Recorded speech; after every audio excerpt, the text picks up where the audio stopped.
केवल एक परमात्मा में श्रद्धा और समर्पण का संदेश देने वाली गीता सबको पवित्र करने का खुला आमंत्रण देती है। सृष्टि में कहीं भी रहने वाले अमीर अथवा गरीब, कुलीन तथा आदिवासी, पुण्यात्मा और पापी, स्त्री और पुरुष, सदाचारी एवं अत्यंत दुराचारी, सबका इसमें प्रवेश है।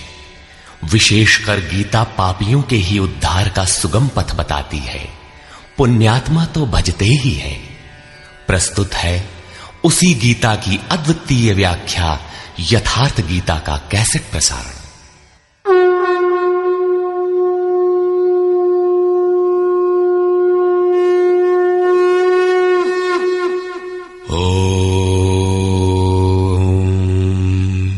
श्री परमात्मने नमः। यथार्थ गीता, श्रीमद् भगवत गीता, अथ द्वितीयो अध्यायः। प्रथम अध्याय गीता की प्रवेशिका है, जिसमें आरंभ में पथिक को प्रतीत होने वाली उलझनों का चित्रण है। लड़ने वाले संपूर्ण कौरव पांडव थे, किंतु संशय का पात्र मात्र अर्जुन है। अनुराग ही अर्जुन है। इष्ट के अनुरूप राग ही पथिक को क्षेत्र क्षेत्रज्ञ के संघर्ष के लिए प्रेरित करता है। अनुराग आरंभिक स्तर है। पूज्य महाराज जी कहते थे, सदगृहस्थ आश्रम में रहते हुए ग्लानि होने लगे, अश्रुपात होता हो, कंठ अवरुद्ध होता हो, तो समझना कि यहीं से भजन आरंभ हो गया। अनुराग में ये सब कुछ आ जाता है। उसमें धर्म, नियम, सत्संग, भाव सभी विद्यमान होंगे। अनुराग के प्रथम चरण में पारिवारिक मोह बाधक बनता है। पहले सभी चाहते हैं कि हम उस परम सत्य को प्राप्त कर लें, किंतु आगे बढ़ने पर वो देखता है कि इन मधुर संबंधों का उच्छेद करना होगा। तब हताश हो जाता है। वो पहले से जो कुछ धर्म कर्म मानकर करता था, उतने में ही संतोष करने लगता है।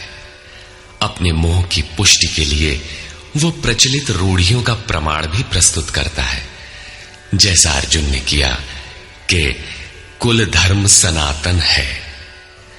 युद्ध से सनातन धर्म का लोप होगा, कुल क्षय होगा, स्वैराचार फैलेगा। ये अर्जुन का उत्तर नहीं था, बल्कि सद्गुरु के सान्निध्य से पूर्व की अपनाई गई एक कुरीति मात्र थी। इन्हीं कुरीतियों में फंसकर मनुष्य पृथक पृथक धर्म, अनेक संप्रदाय, छोटे बड़े गुट और असंख्य जातियों की रचना कर लेता है। कोई नाक दबाता है, कोई कान फाड़ता है।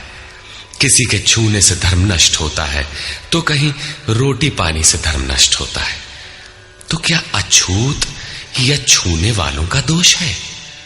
कदापि नहीं। दोष हमारे भ्रमदाताओं का है। धर्म के नाम पर हम कुरीति के शिकार हैं, इसलिए दोष हमारा है। महात्मा बुद्ध के समय में केश कंबल एक संप्रदाय था, जिसमें केश को बढ़ाकर कंबल की तरह प्रयोग करने को पूर्णता का मानदंड माना जाता था।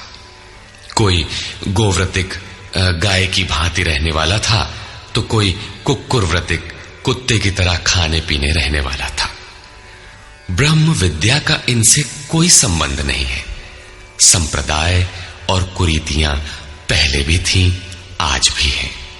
ठीक इसी प्रकार कृष्ण काल में भी संप्रदाय थे, कुरीतियां थीं। उनमें से एकाध कुरीति का शिकार अर्जुन भी था। उसने 4 तर्क प्रस्तुत किए। 1, ऐसे युद्ध से सनातन धर्म नष्ट हो जाएगा। 2, वर्ण संकर पैदा होगा। 3, पिंडोदक क्रिया लोप होगी। और 4, हम लोग कुलक्षय द्वारा महान पाप करने को उद्यत हुए हैं। इस पर योगेश्वर श्री कृष्ण ने कहा, संजय उवाच।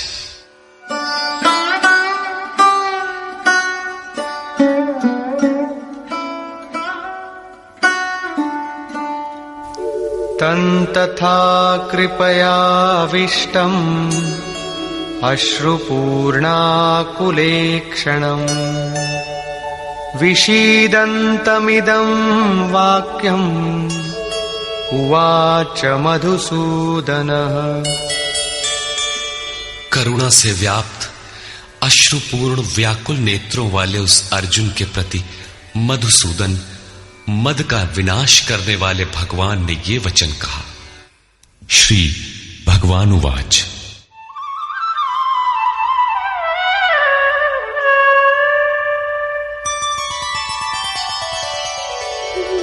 कुतस्त्वाकश्मलमिदं विषमे समुपस्थितम् अनार्यजुष्टमस्वर्ग्यम् अकीर्तिकरमर्जुन।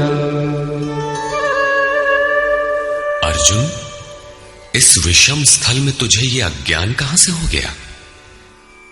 विषम स्थल अर्थात जिसकी समता का सृष्टि में कोई स्थल है ही नहीं, पारलौकिक है लक्ष्य जिसका, उस निर्विवाद स्थल पर तुझे अज्ञान कहां से हुआ? अज्ञान क्यों? अर्जुन तो सनातन धर्म की रक्षा के लिए कटिबद्ध है। क्या सनातन धर्म की रक्षा के लिए प्राणपण से तत्पर होना अज्ञान है? श्री कृष्ण कहते हैं, हां, ये अज्ञान है।